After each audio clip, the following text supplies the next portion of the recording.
Express మీద ఇదే నల్గొండ జిల్లాలో భువనగిరి పర్యటనలో ఆయన గారు ఇక్కడికి వచ్చినప్పుడు ఏమన్నాడు రేవంత్ రెడ్డి గారు, అటున్న సూర్యుడు ఇటు పొడిచిన ప్రపంచం తలకిందులైనా ఏది ఏమైనా ఎవడున్నా ఎవడు పోయినా 15 ఆగస్టు లోపు రుణమాఫీ చేసి తీరుతాను రేవంత్ రెడ్డి చెప్పలేదా? మరి అయిపోయింది కదా 15 ఆగస్టు.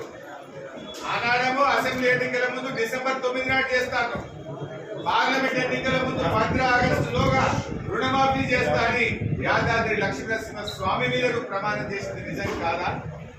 ఇది మోసం కాదా? ఇది రైతులకే కాదు దైవ ద్రోహానికి పాల్పడ్డాడు రేవంత్ రెడ్డి గారి రోజు. రైతులనే కాదు దేవుణ్ణి కూడా ఇలా రేవంత్ రెడ్డి గారు మోసం చేసిండు. మరి అయిందా రుణమాఫీ? ఇలా ఏం జరిగిందో మీరందరూ చూస్తున్నారు.